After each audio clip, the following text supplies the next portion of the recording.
Bonjour à toutes et à tous qui me rejoignent sur cette nouvelle vidéo. J'espère que vous allez bien. Aujourd'hui, j'aimerais aborder le silence du cartésien. Ce silence qui est très positif, n'en doutez pas. C'est un silence très positif qui vous pousse, en fait, vous éveiller à être votre meilleure version, à être magnétique, à être au maximum, au plus proche de votre féminin sacré.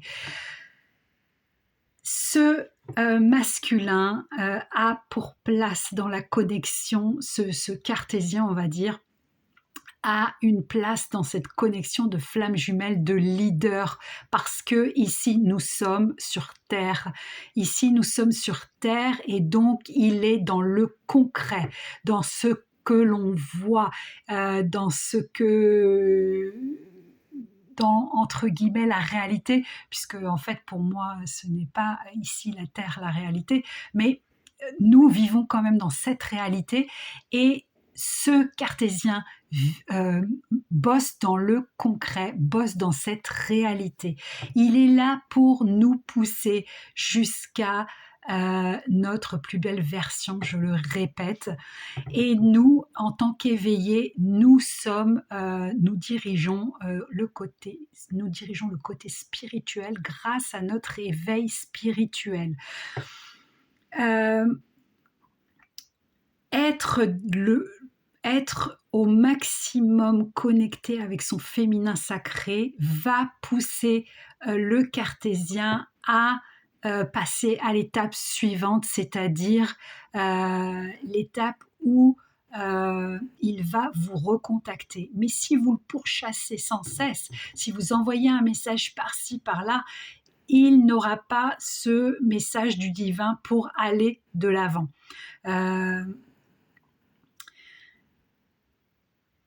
C'est en fait un travail, c'est vraiment un travail que l'on fait à deux.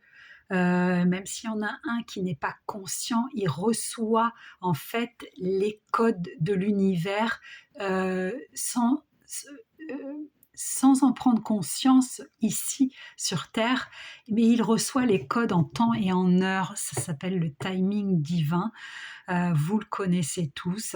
Et le fait de le pourchasser, le fait d'envoyer toujours un message pour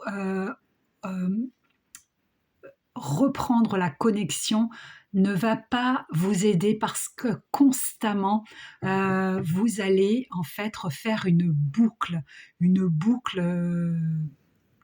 qui n'en terminera jamais et vous ne serez jamais dans l'union. Euh, Ils m'ont montré une de mes vies antérieures parce que j'ai posé cette question moi-même. C'est pour ça que je vous fais cette vidéo. Ils m'ont montré une de mes vies antérieures où mon jumeau était avec quelqu'un. Et cette personne d'ailleurs ressemble. Alors j'ai été voir les peintures quand même, parce qu'à l'époque c'était des peintures. J'avais fait mes petites recherches et c'est assez frappant parce que la personne avec qui il est aujourd'hui ici dans cette vie ressemble énormément à, en tout cas dans un ensemble, à celle du tableau en 1800 et des brouettes. Et donc moi, je me suis effondrée parce que pour moi, il avait choisi cette personne et je me suis, au lieu de rentrer dans mon féminin sacré, au lieu de devenir magnétique, au lieu d'être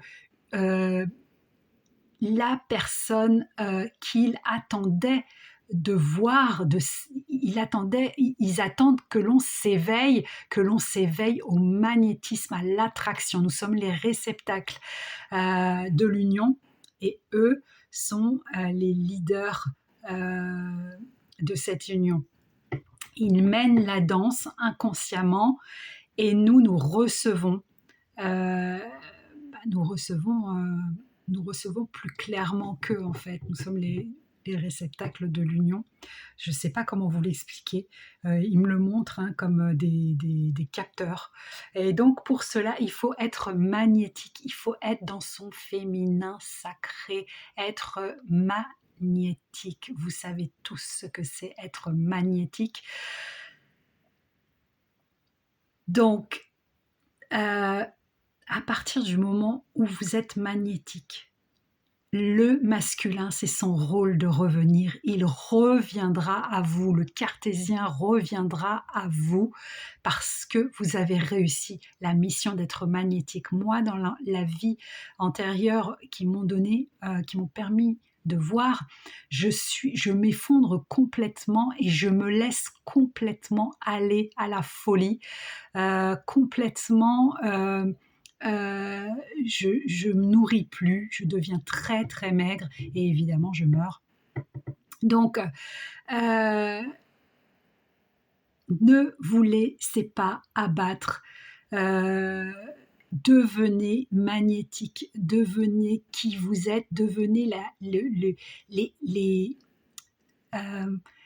personnes, l'âme, faites sortir l'âme qui est à l'intérieur de vous parce que c'est ce que le cartésien attend inconsciemment. Il attend ce magnétisme pour revenir à vous, pour que vous puissiez en fait le recevoir à l'intérieur de vous.